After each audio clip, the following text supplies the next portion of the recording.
𝗕𝗢𝗢𝗓𝗓 is a highly accomplished engineer, businessman, and an entrepreneur who has been visiting and doing business with China since 1974. That, ladies and gentlemen, is a stupendous 50 years or so of dealing with China in business. 𝗕𝗢𝗢𝗓𝗓 did his BSc Chemistry from Karachi University, then he proceeded to USA, where he completed his BS Chemical Engineering from Indiana Institute of Technology and an MBA from Michigan State University, returning to Pakistan in early 1970s. In Pakistan, he worked as a Director of Operations for Pakistan Industrial Gases Limited, where he started working in 1973. Then he joined Northern Traders Limited as CEO in 1982, and since 1992, he is operating as CEO of 𝗵𝗫 Technologies. As stated earlier, he has been visiting and doing business in China since 1974. He has developed long-term relationships with major Chinese corporations dealing with manufacturing, design, and EPC contracting. He understands their way of doing business and has helped establish many complex projects in Pakistan with the participation of Chinese companies. May I now invite him to kindly present his review of Dr. Junaid Ahmed's China Leads. You two, sir, have about 15 minutes. Bismillahirrahmanirrahim. His Excellency Mr. Yang Yongdong, Consul General of the People's Republic of China in Karachi, Honorable Madam Nadra Panjwani, Chairperson of the Karachi Council on Foreign Relations, distinguished panelists, distinguished guests. Assalamu alaikum and a very good evening. I just heard Excellency Ambassador retired 𝗟𝗔𝗨𝗡𝗔𝗗𝗓, and I must say something that he is indeed lucky to have met Chairman Deng Xiaoping not once but 6 or 7 times, and I wish I had had the chance to meet him once. A great man of the Chinese leadership. First of all, I would like to congratulate Dr. Junaid on launching of his book, China Leads. Thank you, Dr. Junaid, for giving me the opportunity to review the book, a comprehensive book on my favorite subject, China. Having regularly visited China for almost half a century, more than 50% of my life, consider myself lucky to have had a unique opportunity of seeing history in the making. On October 20th, 1975, I set foot on Guangzhou for the first time to attend the fair, which is held twice a year in China. Guangzhou is adjacent to Hong Kong and was the world's window on China. China Leads by Dr. Junaid is an insightful and timely exploration of China's rise as a global superpower and its implications for the world. Dr. Junaid, a seasoned expert in international relations, offers a comprehensive analysis of China's economic, political, and strategic ascendancy, shedding light on the multifaceted dimensions of its influence. If one has to read one book to understand China, the book is definitely China Leads. This book gives a concise history of China, from the Shang dynasty to the establishment of the People's Republic of China by Chairman Mao and the Chinese Communist Party, as well as developments to date. I will will quote from the book. The Chinese Civil War of 1945 to 1949 was a major conflict which shaped the future of China, not only China, China and the world. The war was fought between the Chinese Communist Party and the Nationalist Party known as Kuomintang for the control of China. The war resulted in a victory for the Chinese Communist Party and the establishment of the People's Republic of China on October 1st, 1949, unquote. Chairman Mao announced the People's Republic of China from the ramparts of the Forbidden City to a cheering crowd of millions in Tiananmen Square. As chairman of the Chinese Communist Party, he took over as the first head of state of the new republic. And I have been lucky enough to stand where he stood when he made that announcement on the 1st of October, 1949. Dr. Junaid has studied China carefully and in depth. He has covered all aspects of independence to the current times. Having personally seen for about half a century what has been chronicled in the book, I am amazed at the accuracy and breadth of his writing and understanding of China. He has painted a picture of China which is very close to what was going on there as personally witnessed by me.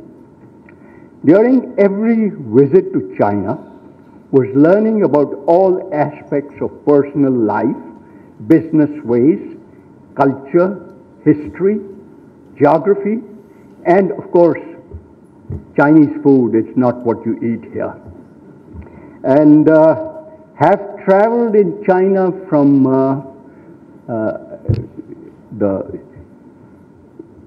Dalian in the east to Urumqi in the west, from Hainan Island in the south to Mudanjiang in the north, which is right at the Russian border. And I realized in the 1990s that China was going to be a superpower and a leading country on the world stage. This was my thinking, and at this time, people were not aware of the state of China or the future of China. Even now, with all the global media and all the social media, I have seen Europeans, Americans landing in China and getting to the city, whether it is Shanghai, Beijing, or Hangzhou, or Chongqing. And the first thing they say, in spite of this age of information, this is China? This is the first thing I've heard. And it's surprising that they still don't know.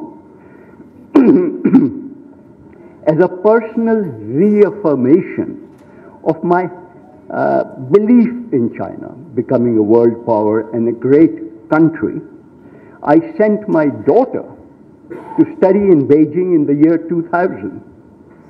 This decision, when I told my friends that this is what I'm doing, and it was met with a lot of skepticism. And the question was, why China? Because people hardly knew anything. My reply was, China is the future leader of the world. And thanks God, it has been proven right.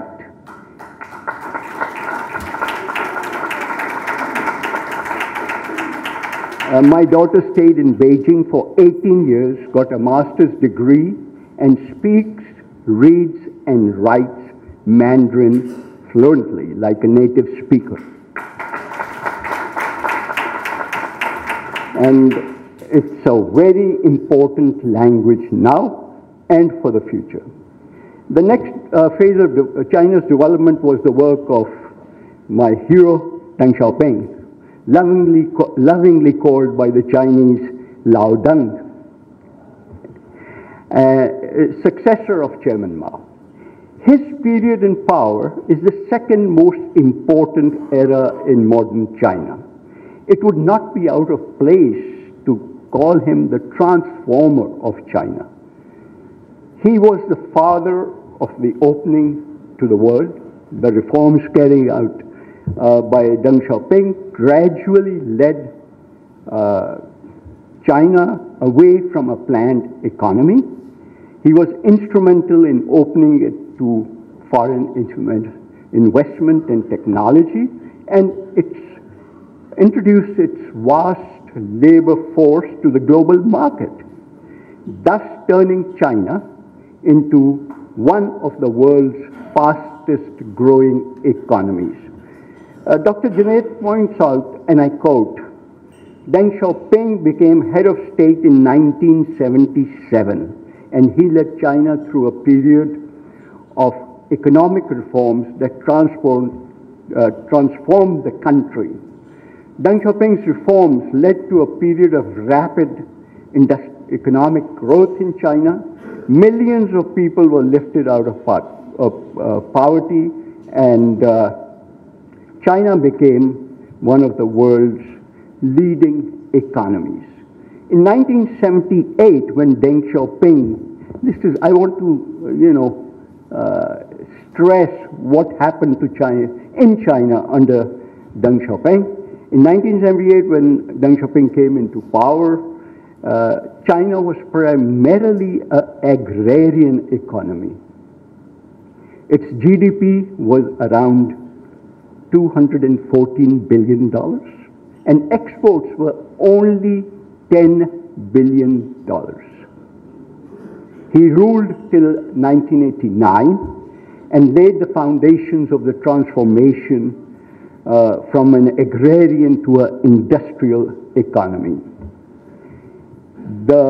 In 1989, when his rule finished, the GDP had doubled to $404 billion, and exports had gone up 6 times to $62 billion. In 2023, the GDP was over $16 trillion.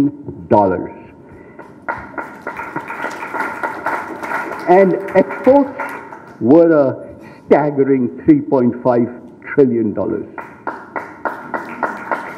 A blossoming of China in the direction set by Deng Xiaoping, and further developed by the competent leaders who followed him.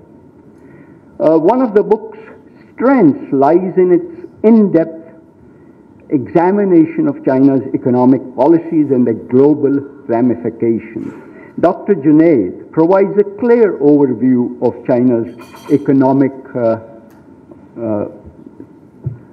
growth trajectory from its early stages of reform and opening up to the current status as the world's second largest economy. In addition to its economic analysis, China Leads offers examination of China's political systems and its implications for governance and international relations. Dr. Junaid provides valuable perspective on China's unique model of governance characterized by a blend of authoritarianism and state-led capitalism, together with a thriving private sector. He explores how this model has enabled China to pursue long-term strategic objectives and global challenges, from the territorial disputes in the South China Sea to tensions with the United States. I think the first bell has been rung, so one of the most compelling aspects of China first is its balanced approach to the subject matter. Dr. Junaid neither demonizes China nor romanticizes it, China's rise, but rather presents a sober and analytical assessment of opportunities and risks by offering multiple perspectives and engaging with a diverse range of scholarly sources. He provides readers with a comprehensive understanding of China's complex reality. And my concluding remarks, I have to give them. I'd like to talk further, but overall, China Leads is a must-read for anyone seeking to understand the dynamics of contemporary global politics and economics. Dr. Junaid's expertise and clarity of analysis makes this book an invaluable resource for policymakers, scholars, and general readers alike. Whether you are a seasoned China watcher or new to the subject, China First offers valuable insights into one of the most consequential developments of the modern era. Please note these words. In my opinion, China First must be translated into Urdu and other languages so that more people may benefit from this book. Dr. Junaid, congratulations once again. And Excellency, Mr. Yang Rendong, Honorable Madam Nadra Panjwani, distinguished guests, thank you for patiently hearing me. Thank you very much.